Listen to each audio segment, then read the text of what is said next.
Hey guys, it's Aaron Respect, and as you can tell from the title, we're diving into why people are calling Doom the Dark Ages a flop. Let's start with how the game has been received. The game is currently sitting at an 85 on Metacritic, which is actually really good. It's just slightly below another big game of the year so far, Monster Hunter Wilds, and just a few points below Doom Eternal. The critics love it and the user score isn't far behind, but ratings aren't everything. Bethesda even came out with their 3 million players stat after some people have been bashing on the game for its low Steam population and how Eternal's peak was more than double the amount. Along with people saying Bethesda is pulling an Ubisoft with their wording, saying that it's players and not copies sold. While Game Pass is seemingly carrying a significant chunk of those numbers, it's safe to assume many people didn't actually purchase the game outright or they chose another platform. But let's take a more detailed look at the numbers on Steam. Doom the Dark Ages peaked around 31,000 concurrent players, which is far below Doom 2016 and Eternal. Both had a higher peak, reaching 40,000 and 100,000 concurrent. That's surprising considering the level of marketing and hype behind the Dark Ages, but you have to think Game Pass has been growing a lot in the recent years, with over 30 million reported subscribers. Now for the title of the video, is Doom the Dark Ages a failure? No, it's not. The gameplay is still solid, the world design is unique, and the story is much more fleshed out than the previous games. But compared to the standard set by 2016 and Eternal, this game did take some steps in the wrong direction. So let's talk about the gameplay. With experience playing the games on Nightmare difficulty, this is by far the easiest Nightmare mode I've played in recent years. The difficulty feels tuned for mass accessibility, which is fine until you remember that this is a Doom game. It's supposed to be unforgiving, brutally challenging, break your controller type of gameplay. What we got feels more like a guided tour with a few demon punching bags along the way. Even Moist Critical called it one of the easiest Nightmare modes, and he's not wrong. Because it is a good game, but it's not as good as 2016 and Eternal, so it is kind of a step back in that regard. At least for my tastes, it is. I didn't play it on Weenie Hut Junior mode or anything, so don't even try with that cope. I played it on Nightmare difficulty, which is the highest difficulty the game offers. There is Pandemonium and Ultra Nightmare, but it's still the same Nightmare difficulty, but then with restarting the game if you die a certain number of times, or an Ultra Nightmare if you die at all, which I just didn't feel like dealing with restarts like that. But it is the highest difficulty. Now the game does have sliders that let you individualize your difficulty, so you can turn up projectile speed, enemy speed, and the parrying window, because Nightmare is extremely forgiving. This is by far the easiest game in the Doom franchise, well, the modern Doom trilogy, which is fine. Like, it doesn't need to be cutthroat. Like, you don't need to, eat your fucking spinach like Popeye in order to play Doom. I don't have a problem with that, just making a mention here. But even when you do turn the game up on all of those sliders, still a really forgiving game, especially the parrying. I will say, the game is absolutely at its best when you put it to the maximum game speed. You'll breeze through the secrets, which are hardly hidden, unlike the original Dooms from the 90s, where you're gliding on the wall, spamming your interact key, or looking for an auto-map pickup to find that last secret. And the rewards, mostly uninspired skins or collectibles that don't encourage much of a return trip. Personally, I think they should have added an option to disable the secret icons on your map for those who want to challenge themselves or find the secrets naturally. Now for replayability, it's pretty much bare bones. What do they have to keep us coming back? Their answer is Pandemonium mode, which is a roguelike style mode where you run through the levels with extra lives, and when you run out, you start over. It's a cool addition, but it's currently the only true post-campaign feature along Ultra Nightmare, but that's it. Not even an arcade mode like we've seen in 2016. In previous games, it gave campaign new life with score attacks, timers, modifiers. It was fun and competitive in its own way. It added a sense of replayability, and there's also no master levels either,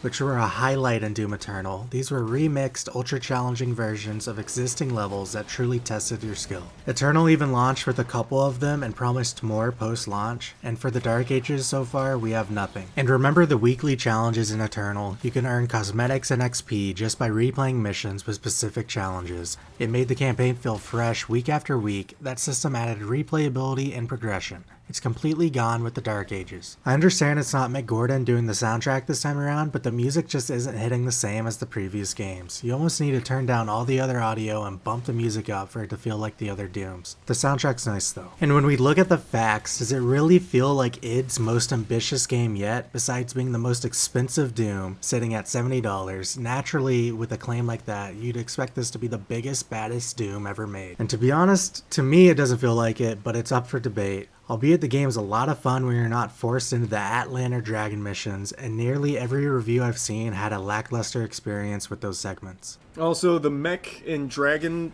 levels, no matter how, like, even if this is your favorite Doom game, which I think a lot of people it might be, if you don't like the very fast-paced action of, like, 2016 and Eternal, I feel like no matter what, you will not like the Mech and Dragon sections past the initial hype of it, because they are boring.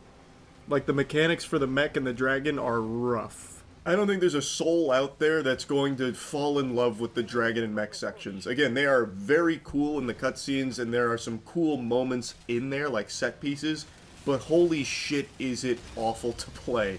It feels like I'm playing an arcade game from back in, like, 2004.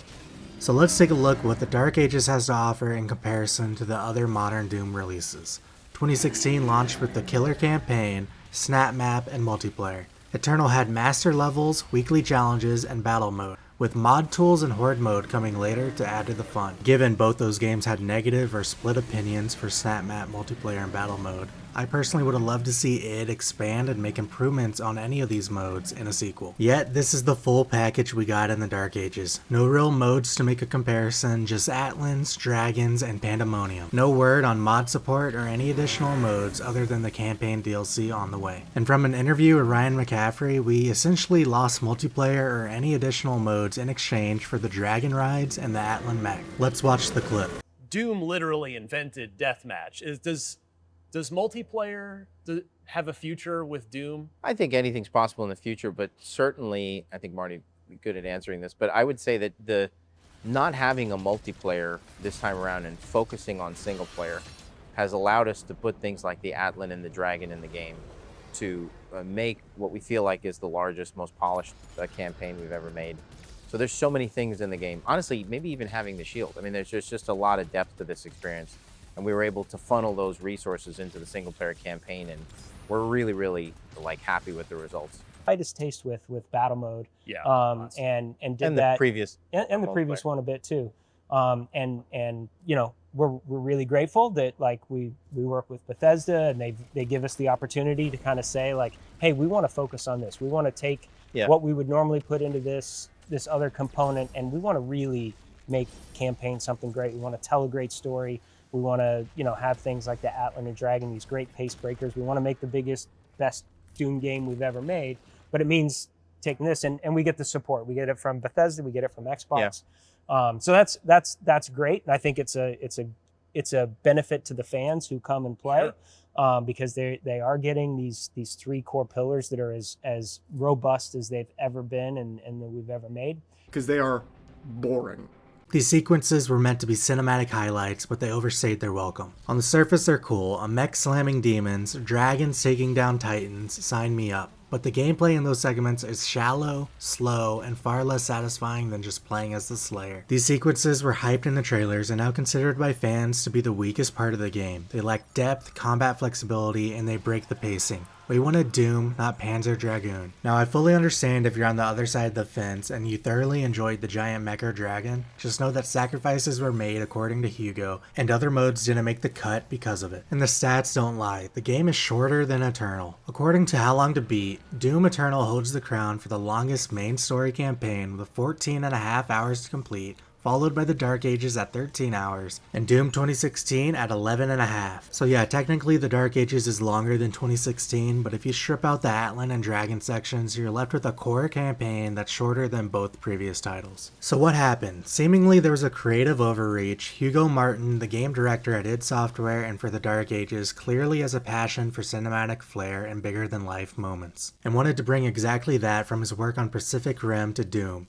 That's not a bad thing, but when these moments replace instead of add to the core Doom formula, it becomes a problem. Master levels, arcade mode, weekly challenges, these all give Doom a replay value, and trading that all away for a handful of mech and dragon moments just doesn't feel worth it. And I get a lot of players are one and done with their single player games, but replayability is essential to give a sense of value. keeping the game alive, and adding more challenging experiences for players to test their skills after the core campaign. Overall, it's not a flop, but they could have done things better, don't you agree? It's visually stunning, a lot of fun to play as a Slayer, it's just lacking any sort of replayability we've received in previous titles. If this was a $40 experience with half the expectations, we'd be calling it a good time, but for $70 with stripped systems and forgotten features, Doom the Dark Ages feels more like a missed opportunity. Let me know down below, would you have preferred an arcade mode, master levels, horde mode, or even an attempt at a proper multiplayer? Don't forget to like, subscribe, and I'll see you in the next one.